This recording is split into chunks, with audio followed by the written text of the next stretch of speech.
My beloved child, listen to my words with a quiet heart, for the things I am doing through your life are far greater than what your eyes can see in the present.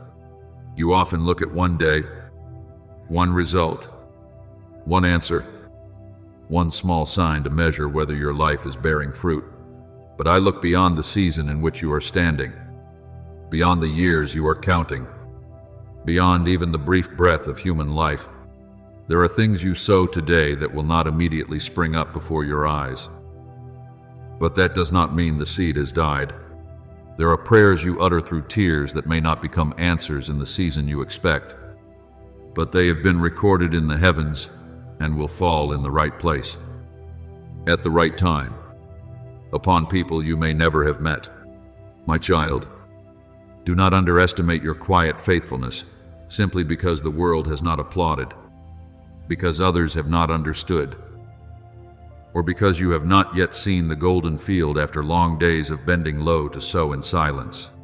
For my word has declared, those who sow in tears shall reap with songs of joy. Your tears do not fall into meaningless emptiness in my hands. They become streams of water for seasons you have not yet seen. There are lives I appoint to be bridges, not only for them to cross over themselves, but so that others may have a path to walk. You are not merely a traveler searching for the way in my purpose. You are also a door, an opening, a gentle sign for weary souls to know that they can still return to the light. The wounds you have endured, when placed in my hands, will not only be healed for you alone, they will become places where grace flows through to touch those who hurt as you once hurt. The times you chose forgiveness while your heart was still trembling, the moments you remained silent instead of taking revenge, though you had reason to be resentful, the nights you knelt down to pray instead of speaking bitter words, all of these are opening invisible corridors in the spiritual realm. Others may not know how you have fought, but I know, heaven knows, and one day there will be people who walk into freedom because you once refused to surrender while still in your own chains. Remember that true influence is not always loud. Light does not need to argue with darkness to prove that it is light. It only needs to be lit, and darkness withdraws on its own. I have said, nor do people light a lamp and put it under a basket, but on a stand, and it gives light to all in the house. You are the lamp I have lit with my very breath, not so that you would become an image for others to admire, but so that you would become a signpost for those who are lost in the night. I do not lift you up so that you may look down on others with pride. I lift you up so that the light within you may reach farther, so that when you bend down to lift the weary, they will not see your glory, but my mercy. If a person stands high only to be praised, that person builds for himself a cold monument. But if he stands where I have placed him in order to serve, support, and guide, he becomes a lamp in the Father's house, burning with the oil of love. Do not forget that in my kingdom, many great things begin from small acts that no one records. A timely word of encouragement can keep a soul from collapsing. A decision to live uprightly in a place full of compromise can open the way for your descendants to walk in a purer stream. One time when you say yes to me, while every easier path invites you to say no, can establish an eternal milestone from which future generations will receive blessing. You may think you are simply choosing what is right on an ordinary day, but in my eyes, you may be breaking a chain of fear passed down from one generation to another. You may think you are only forgiving one person, but in the spiritual realm, you may be closing the door of resentment that has dried up many hearts in your lineage. You may think you are only praying in a small room, but in that secret place, heaven opens and the earth is touched by my will. Let me remind you of Jochebed, the mother of Moses. She gave birth to her child in a dark time, when the king's decree sought to devour the lives of innocent infants. She may have trembled. She may have wept in the night. She may not have foreseen the Red Sea being parted or my people being delivered from the yoke of slavery. But she did the faithful thing within her reach. She hid the child, wove a small basket, and placed her son upon the waters with a fragile yet precious faith. That act may have seemed like the desperate effort of a mother, but in my hands, it became the beginning of the deliverance of an entire nation. My child, what you are preserving today, what you are interceding for today, what you are placing into the river of faith today, may not be only your private matter. Within that small basket of obedience, there may be a future, a calling, a people, a season of deliverance that you yourself cannot yet name. Therefore, do not despise the days when you live in silence. Do not think that because you have not yet been given a great stage, your voice carries no weight. Do not imagine that because you have not seen many people change, your presence carries no power. Some people only need to see how you endure without becoming bitter, how you are wounded yet still choose love, how you are delayed yet still keep the faith, and they have already received a sermon without words. Your life, when placed in my hands, becomes a living letter that others can read with their souls. As it is written, you are the light of the world. A city set on a hill cannot be hidden. But understand this, my beloved child, that light is not meant to separate you in arrogance, but to help the weary find direction, the hopeless remember that dawn still exists, and the lost recognize the way home. There are prayers of yours that rise before me like fragrance. They do not vanish when your lips stop speaking, nor are they canceled because time has passed. I preserve them in my wisdom, and sometimes the answer will bloom in a season when you are no longer standing there to see it with physical eyes. But trust this, nothing you place into my hands by faith is ever useless. Abraham received the promise of descendants as numerous as the stars while his hands were still empty. He did not see the whole river of history that would unfold from that promise, but his obedience became a path for many generations. So it is with you. Each faithful step you take today may become the ground on which someone tomorrow stands firm. Each time you choose truth instead of falsehood, mercy instead of retaliation, patience instead of giving up, you are helping purify the spiritual stream that flows through your family, your community, and the people I will bring near to you. So keep walking, not only for your own peace, but because there are souls who need the light reflected through your life. There are people who are not yet strong enough to believe, but they will learn to believe when they see you. Keep holding my hand through the storm. There are people who do not yet know how to pray, but they will begin to call upon my name when they see you lifted up from a place where standing seemed impossible. There are people still imprisoned in the darkness of shame, addiction, fear, resentment, or despair. But the freedom I am working in you will become a testimony that chains are not the final destiny.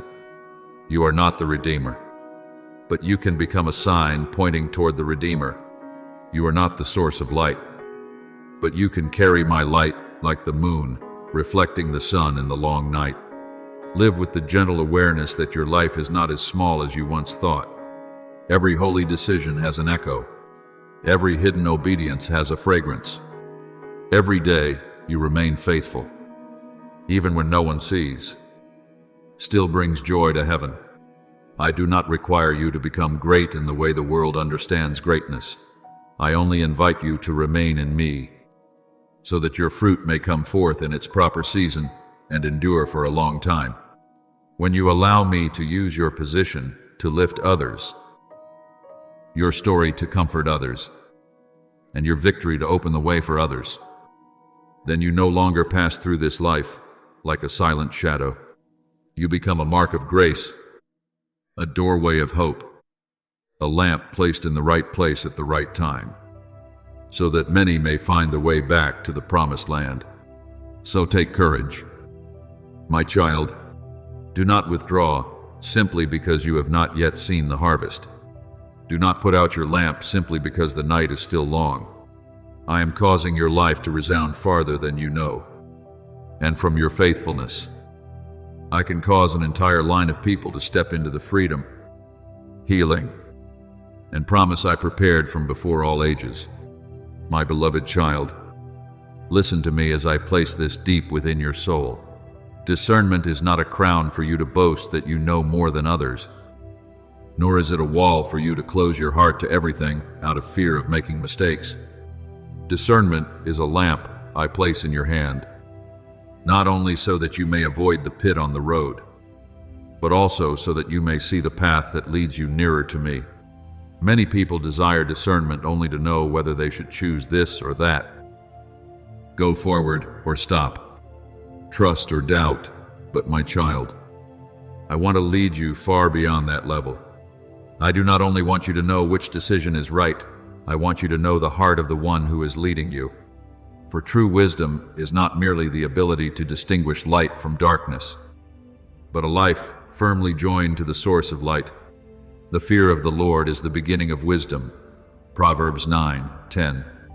When your heart fears me, not with a distant trembling, but with reverent love and obedience, then discernment within you will no longer be a cold skill, but the breath of a living communion. Do not view discernment as a tool for you to control your life on your own. For if you use a spiritual gift in that way, your soul can still become lonely, even in the midst of correct choices. I do not give you light so that you may walk alone.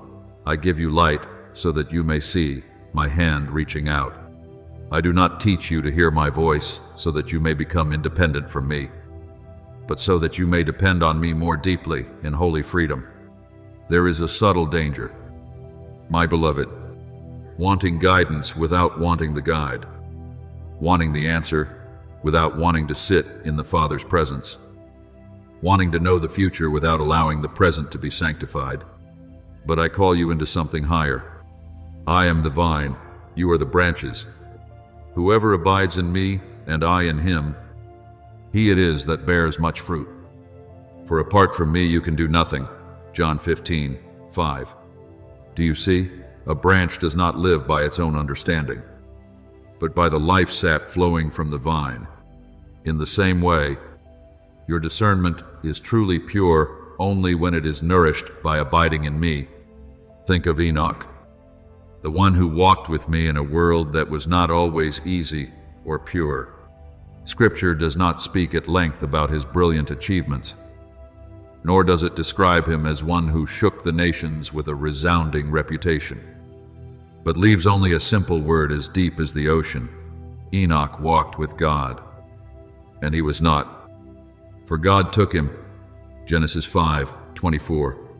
My child, some lives do not need noise in order to become noble.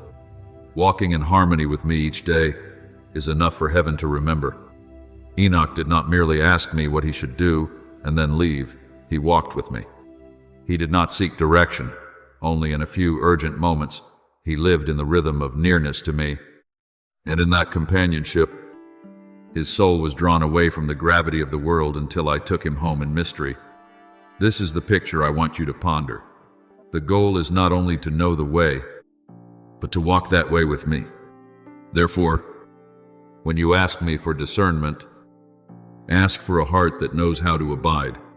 Do not only pray, Father, show me what is right, but say, Father, draw me closer to your heart, so that I may love what you love, hate what you hate, and walk according to your holy rhythm.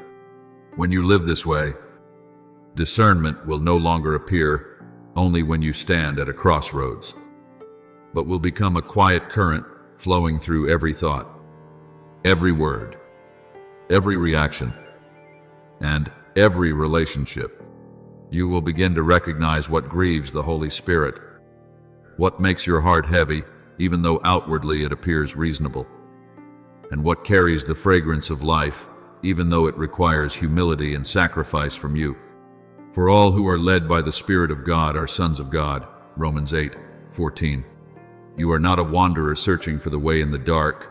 You are a child led by the Father. And that leading not only corrects your steps, but also shapes your heart to become more like me. My beloved child, I want you to understand that there is a peace born only from communion, not from controlling everything. People in the world think peace comes when they are certain of every outcome, when they have enough plans, enough evidence, and enough external guarantees. But my peace is deeper than that. This peace can remain with you even when you cannot yet see the whole road, because you know who is holding your hand. The peace of God, which surpasses all understanding, will guard your hearts and your minds in Christ Jesus. Philippians 4:7. When you discern in relationship with me, you are no longer tossed back and forth by every word, every opportunity, every fear. You learn to stop, listen, test everything in the light of my word, and then walk not with the haste of the flesh, but with the steadiness of one who is held by the Father. I also want you to remember Mary, who sat at the feet of Jesus to listen to his word. While Martha was troubled by many acts of service, Martha was not doing something evil. She was busy with things that seemed necessary. But Jesus gently said that Mary had chosen the good portion, which would not be taken away from her. Luke 10:38-42. Do you see? Sometimes discernment is not only choosing between wrong and right, but choosing between what is good and what is better, between busyness in the name of service and sitting still in my presence. There are things that look urgent, but if they draw you away from my heart, you will become weary even in what you call holy. Mary discerned the treasure of that moment, not running around to prove her love, but being near the one she loved. You too must learn to choose the portion that will not be lost. My presence, my word, intimacy with me, where all other things are brought back into their proper place. As you enter this rhythm of life, you will see freedom bloom within your heart like dawn after a long night. Not freedom to do whatever the self desires, but freedom from confusion, from the fear of missing out, from the pressure to save yourself by your own wisdom. You will no longer rush to grasp every open door, because you know that not every open door is my will. Nor will you panic before closed doors, because you trust that your Father never takes away what is necessary for your soul. Mature discernment will make you gentler, not harsh, deeper, not proud, careful, not fearful. It teaches you to say yes to what I give, and to say no to what appears attractive but does not belong to the holy path I have prepared for you. So today, my child, bring your heart back to the true goal. Do not only ask for eyes that can recognize what is false, ask for a heart that passionately loves what is true. Do not only ask to avoid mistakes, ask to be so near to me that every deviation gradually loses its attraction. Do not only see discernment as a key to open the doors of wise decisions, let it open a deeper room where you meet me, the source of all light, all life, and all peace. When you abide in me, you will not need to live with the tension of someone constantly afraid of taking the wrong path, but with the confidence of a child who knows his Father is faithful. I will teach you day by day, not only through sudden answers, but through a life trained in my presence. And when you walk with me, like Enoch, sit beside me like Mary, and abide in me like a branch joined to the vine, you will realize that the greatest treasure is not knowing everything, but knowing me, loving me, and living in the eternal rhythm of my heart. My beloved child, listen to my words with a tender soul. For what I am setting before you is not as small as what your eyes now see. There are seasons of life that seem to stretch so long that you think you have been forgotten. There are promises sown into your heart, Yet the days pass and they still have not blossomed, and there are doors you have prayed to see open. Yet they still stand before you like stone. But my child, do not let delay dim your faith. Do not let the distance between promise and fulfillment make your heart dry up. For the reward I have for you is far greater than the weariness you are enduring. I never teach you to wait in order to exhaust you. I teach you to wait so that your soul may be enlarged, your faith refined, and you may learn that true blessing is not only in what you receive, but also in the person you become while holding tightly to my hand and walking through days when results are not yet visible. My child, there is a kind of waiting that only makes the human heart more bitter. And there is also a kind of waiting that turns the heart into an altar. People may sit still while storms rage inside. They may say they are being patient, yet their mouths are full of complaints, their minds full of doubt, and their hearts secretly accuse me because I have not acted according to the timing they wanted. That kind of waiting is like land scorched by the sun. Even a good seed can hardly take root, because it lacks the water of gratitude and the light of faith. But when you wait for me with a spirit of praise, when you give thanks before you see, when you have not yet touched the promise yet still believe that the one who promised is faithful, then your season of waiting is no longer a prison, but a holy field where I quietly cause precious things to grow. Scripture has reminded you, rejoice in hope, be patient in tribulation, be constant in prayer in Romans 12:12. And that is the very breath I want to place within you in the days when you must wait. My beloved, I see your attitude in the places no one sees. I hear the sighs you hide behind your smile, but I also hear the small song you lift up while your eyes are still wet with tears. Do not underestimate praise in the dark night, for it has the power to open doors that complaining can never touch. When Paul and Silas were imprisoned, their feet fastened in stocks, their bodies in pain, and their circumstances showing no sign of freedom, they prayed and sang praises to me at midnight. In that very place of darkness, the earth shook, the prison doors opened, and chains fell off. Do you see, my little one? A song rising from a trusting soul is not a weak sound. It is a fragrance ascending before my throne. A declaration that circumstances do not have the right to rule your heart.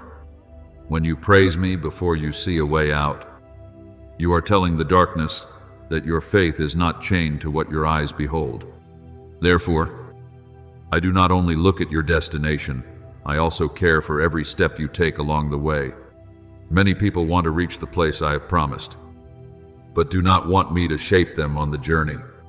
They desire blessing, but do not want to learn humility. They desire harvest, but do not want to be faithful in the sowing season. They desire the morning light, but become angry with the long night.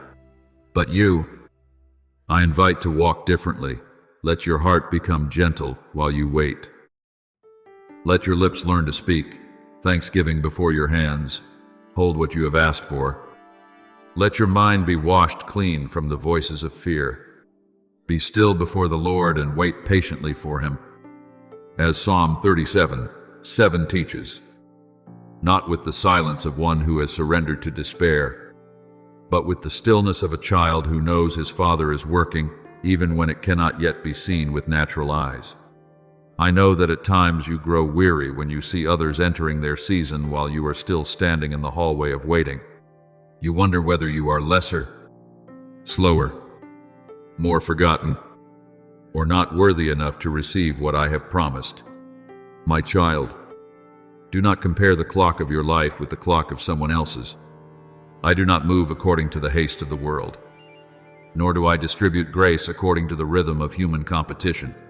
Fruit picked too early will lack sweetness. A vessel that has not passed through enough fire will crack easily. A heart that has not been prepared may lose the very thing it once prayed for. I delay not because I am poor in mercy, but because I am rich in wisdom. Ecclesiastes 3:11 says that I make everything beautiful in its time. So trust that my timing is not late, even when it does not arrive according to the schedule you have written.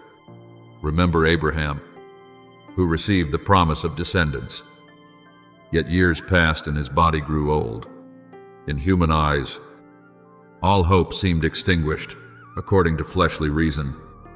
The promise seemed to have no way of being fulfilled. But I am the one who calls things that are not as though they were. In that long season of waiting, his faith was tested, and his heart was drawn beyond human limits to cling to my power. And then Isaac was born, not merely as a child, but as the laughter of the promise, as proof that what I have spoken cannot be stopped by age, circumstances, or human impossibility. So it is with you. What I have sown in you has not died simply because time has passed. There are promises that must mature in hiddenness before they appear in the light, and there are miracles that need enduring faith to become the cradle that receives them. My child, your attitude while waiting is like a fragrance poured into the cup of each day. If you pour resentment into it, each day will become bitter. If you pour fear into it, each step will become heavy. If you pour envy into it, your eyes will become blind to what I am doing uniquely for you.